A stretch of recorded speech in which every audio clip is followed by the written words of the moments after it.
Hello students, इस video में हम सबसे पहले आप सभी का Balaji English classes YouTube channel में स्वागत करते हैं। और उसके बाद नेक्स्ट देखो हम आज पढ़ेंगे इसमें फ्यूचर कंटिन्यूअस टेंस। कौन सा टेंस पढ़ेंगे इसमें? Future continuous tense. तो देखो इस टेंस की पहचान क्या होती है? हिंदी वाक्यों में क्रिया के अंत में रहा होगा, रही होगी, रहे होंगे, ये सभी शब्द क्या होते हैं? इस टेंस के हिंदी वाक्यों के अंदर आते हैं। यानी हिंदी में अगर ये शब्द दिए हुए हैं तो वहां पर कौन सा टेंस होगा? Future continuous tense. अब देखो आगे इसमें हेल्पिंग वर्ब क्या आता है? शैल बी और विल बी। फ्यूचर इंडेफिनिट में था शैल और विल, और इसमें और क्या जुड़ जाता है? उसके साथ शैल और विल के साथ बी और कनेक्ट हो जाता है। ठीक है, देखो इसमें मेन वर्ब क्या आती है? वर्ब की फर्स्ट फॉर्म प्लस आईएनजी, यानी फर्स्ट V1 के साथ में क्या करते हैं हम? आईएनजी कर देते हैं, यानी V4 कर देते हैं, V4। ठीक है, V4 का मतलब होता है वर्ब की आईएनजी फॉर्म। देखो इसका पैटर्न क्या होता है? सब्जेक्ट, फिर shall will plus be plus verb की आईएनजी फॉर्म, ऑब्जेक्ट और अदर। अगर अफर्मेटिव हो तो ये पैटर्न होगा, और अगर नेगेटिव सेंटेंस है तो शैल विल और बी के बीच में हम किसका यूज कर देंगे? नॉट का यूज कर देंगे। और इंटेरोगेटिव सेंटेंस है तो शैल और विल है वो सब्जेक्ट के पहले आ जाएंगे और सब्जेक्ट शैल विल के बाद आ जाएगा, और सब्जेक्ट के बाद में बी का यूज होगा। ठीक है, अब देखो इस टेंस को, इसमें अंदर ये हेल्पिंग तो शैल विल प्लस बी आ गया, मेन वर्ब आती है फर्स्ट फॉर्म की आईएनजी फॉर्म। और अब देखो आगे क्या करते हैं इसमें? Uses of future continuous tense. इस टेंस के यूजेज पढ़ेंगे कि इस टेंस का प्रयोग है वो कहाँ कहाँ किया जाता है। तो पहला है, फर्स्ट नियम है इसका, it is use for an action that will remain in progress at some time in future. देखो इट इज यूज यानी इसका उपयोग किया जाता है, प्रयोग किया जाता है, फॉर एन एक्शन एक कार्य के लिए, दैट जो कि विल रिमेन बना रहता है, इन प्रोग्रेस यानी उसकी प्रोग्रेस है, प्रगति है, उन्नति है, वो क्या है? एट सम टाइम्स कुछ समय के लिए, इन फ्यूचर किसमें? फ्यूचर के अंदर, यानी ऐसे कार्य जिनकी जो प्रोग्रेस है वो क्या किसमें बनी हुई हो? फ्यूचर टाइम के अंदर, यानी भविष्य समय के अंदर, आने वाले समय के अंदर अगर वो चल रहे हैं, कंटिन्यू हो रहे हैं वो, तो वहां पर हम किसका यूज करेंगे? फ्यूचर कंटिन्यूअस टेंस का प्रयोग करेंगे। हाँ, इसके लिए it is use for an action that will remain in progress at some time in future. ठीक है, देखो इसके example, I shall be enjoying my self in Shimla in June next year. तो यहाँ पर देखो क्या प्लानिंग है कि मैं क्या करूंगा? स्वयं कहाँ? शिमला में क्या करूंगा? इंजॉय करूंगा। शैल बी इंजॉइंग कर रहा होगा। ठीक है, कब? In next year. कब? इन नेक्स्ट ईयर, जून के अंदर। जून है अगले साल, जून के अंदर वो क्या कर रहा होगा? क्या करेगा? शिमला के अंदर एंजॉय करेगा। तो यहाँ पर उसने पहले से क्या प्लान बना रखा है कि अगले साल जून में वो कहां पर जाएगा? कहां पर? शिमला में, और वहां वो एंजॉय करेगा। ठीक है, तो इसके साथ क्या है? ये शैल बी एंजॉयिंग हो गया। ठीक है, आगे देखो, we shall be a hockey match at 4 PM tomorrow. यानी वो क्या करेगा? कल हम क्या करेंगे? एक हॉकी मैच खेल रहे होंगे, यानी कल 4 बजे, दोपहर 4 बजे हम क्या कर रहे होंगे? एक हॉकी का मैच खेल रहे होंगे। तो ये फ्यूचर के अंदर जारी रहा है, पहले से ही क्या है उसमें। इसमें तो कहाँ जारी रहने की बात कर रहा था वो? शिमला के अंदर एंजॉय करने की बात कर रहा था। और इसमें क्या है? हम क्या कर रहे होंगे? कल 4 बजे क्या कर रहे होंगे? हॉकी का मैच खेल रहे होंगे। ठीक है, नेक्स्ट देखो, सेकेंड नियम है इसका, it is use for future plans. It is use का प्रयोग किया जाता है फॉर फ्यूचर प्लान्स भविष्य की योजनाओं के लिए, दैट जो कि हैव ऑलरेडी बीन डिसाइडेड, जो कि क्या हो चुकी है? पहले ही क्या कर चुके हैं? निर्णय ले चुके हैं, निर्धारित कर चुके हैं। यानी पहले से ही जो प्लान बनाए गए थे या बनाए गए हैं, बनाए जा चुके हैं, उनके अंदर किसका प्रयोग करेंगे हम?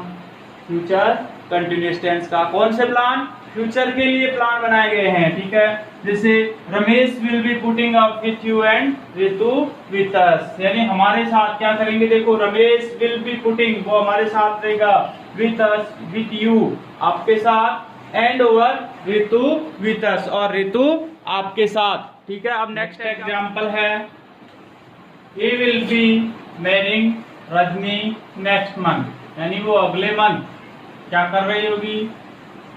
ही वह विल बी मैरिंग शादी कर रहा होगा रजनी नेक्स्ट मंथ, किसके साथ? वो अगले मंथ क्या कर रहा होगा, रजनी के साथ क्या कर रहा होगा, शादी कर रहा होगा। तो ये भी क्या होगा, नेक्स्ट मंथ क्या है, फ्यूचर प्लान है, पहले से आयोजित है कि वो अगले महीने क्या करेगा, रजनी से शादी करेगा, ठीक है। तो कर रहा होगा। अब देखो नेक्स्ट नियम क्या है, इसमें कुछ एक टाइमेड वर्ब है, यानी ये ऐसे वर्ड जिनको हम इंग्लिश के सेंटेंस में देखकर इस टेंस की पहचान कर सकते हैं, और फिर ये कर सकते हैं कि अगर ये फ्यूचर कंटिन्यूअस टेंस का सेंटेंस है तो इसमें हम क्या हेल्पिंग वर्ब भरेंगे और क्या मेन वर्ब भरेंगे। तो देखो वो कौन कौन से टाइमेड वर्ब है। एट दिस टाइम टुमारो, देखो ओनली एट दिस टाइम होता तो यहाँ पर प्रेजेंट कंटिन्यूअस टेंस होता, और एट दिस टाइम के साथ क्या दे रखा हो, टुमारो दे रखा हो, ठीक है। एट दिस टाइम के साथ क्या दे रखा हो, टुमारो दे रखा हो, तो वहां पर कौन सा टेंस होगा, फ्यूचर कंटिन्यूअस टेंस। यदि एट दिस मोमेंट टुमारो दे रखा हो, क्या दे रखा हो, एट दिस मोमेंट टुमारो दे रखा हो, एट दिस मोमेंट होता ओनली तब प्रेजेंट कंटिन्यूअस टेंस, और उसके साथ टुमारो दे रखा हो तो वो कौन सा हो जाएगा, फ्यूचर कंटिन्यूअस टेंस। फिर नेक्स्ट देखो, in the few days, sorry in the next few days, अगर सेंटेंस के अंदर क्या दे रखा हो, वाक्य के अंत में in the next few days दे रखा हो, in the next few days दे रखा हो, तो वहां पर भी हम किसका यूज करेंगे, फ्यूचर कंटिन्यूअस टेंस का यूज करेंगे।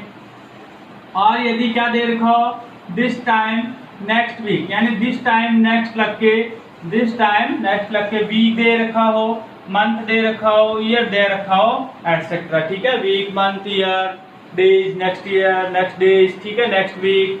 अगर इस प्रकार के सेंटेंस के अंदर वाक्य दे रखे हैं, वाक्य के अंदर ये शब्द दे रखे हैं, जैसे ये इस प्रकार के सेंटेंस है, ठीक है, और उसमें अगर इन टाइमेड वर्ब में से कोई भी एक वर्ड दे रखा है, ठीक है, तो वहां पर हम कौन सा टेंस यूज करेंगे, फ्यूचर कंटिन्यूअस टेंस।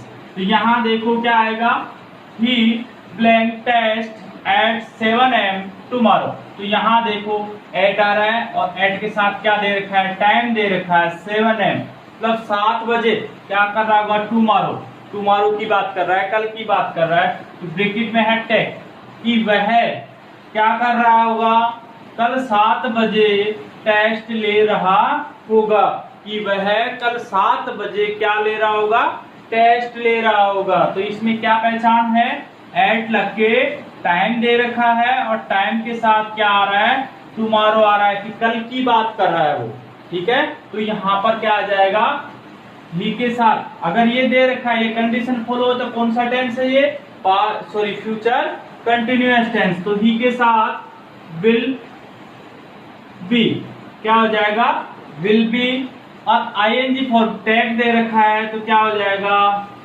ई रिमूव हो जाएगा, और क्या लग जाएगा, आईएनजी हो जाएगा, विल बी टेकिंग। तो क्या अर्थ हो गया इसका, वह कल 7 बजे टेस्ट ले रहा होगा। नेक्स्ट देखो, आई blank TV at this time tomorrow, देखो इसमें क्या दे रखा है, एट दिस टाइम तो आ रहा है, अगर ओनली इतना ही होता, एट दिस टाइम ही होता, तब तो कौन सा टेंस होता, ये प्रेजेंट कंटिन्यूअस टेंस। लेकिन क्या दे रखा है इसके साथ, एट दिस टाइम के साथ क्या दे रखा है, टुमारो भी दे रखा है, तो ये कौन सा टेंस हो गया, फ्यूचर कंटिन्यूअस टेंस। तो इसमें क्या आ जाएगा, आई के साथ क्या आएगा बताओ, आई के साथ सेल और विल में से क्या होगा, shall, I shall be watch दे रखा है, तो इसकी आईएनजी फॉर्म क्या हो जाएगी, वॉचिंग, आईएनजी लगा देंगे, ठीक है। यानी इसमें ऊपर वाले में भी क्या दे रखा था, एट 7 AM दे रखा था, और टुमारो की बात कर रहा था। इसमें क्या दे रखा है, एट दिस टाइम टुमारो दे रखा है, तो एट दिस टाइम टुमारो। अब यहाँ पे देखो क्या दे रखा है, एट दिस टाइम टुमारो, यानी इस टेंस का टाइम एडवर्ब है। अगर इस प्रकार का ये वर्ड दे रखा है तो ये कौन सा टेंस होगा, फ्यूचर कंटिन्यूअस टेंस। नेक्स्ट एक एग्जांपल और देखते हैं। देखो ये क्या कर रहा है, she blank live in Ajmer next month, कि वह क्या कर रही होगी, अगले महीने अजमेर में रह रही होगी। तो ये नेक्स्ट जो पिछले वाला रूल्स था, कौन सा, फ्यूचर प्लान वाला, फ्यूचर प्लान वाला कार्य था, रूल्स था, उसका सेंटेंस है कि वो नेक्स्ट मंथ क्या कर रही होगी, अजमेर में रह रही होगी। तो इसमें क्या आ जाएगा, सी के साथ सिल, सी विल बी लिविंग, इसमें भी ई दे रखा है, तो ई को क्या कर देंगे, रिमूव कर देंगे और डायरेक्टली क्या कर देंगे, उसमें आएंगे। ठीक है फ्रेंड्स, तो शायद आपको ये टेंस अच्छे से समझ में आ गया होगा। ठीक है, बहुत आसान तरीके से इसको समझाया गया है और कुछ ही नहीं है। इन नियमों को आप एक बार ध्यान से पढ़ लेना, फिर उसके बाद कोई भी ऐसा सेंटेंस नहीं होगा जो आप उसको सॉल्व नहीं कर सकोगे। ठीक है, ओके, थैंक यू स्टूडेंट्स।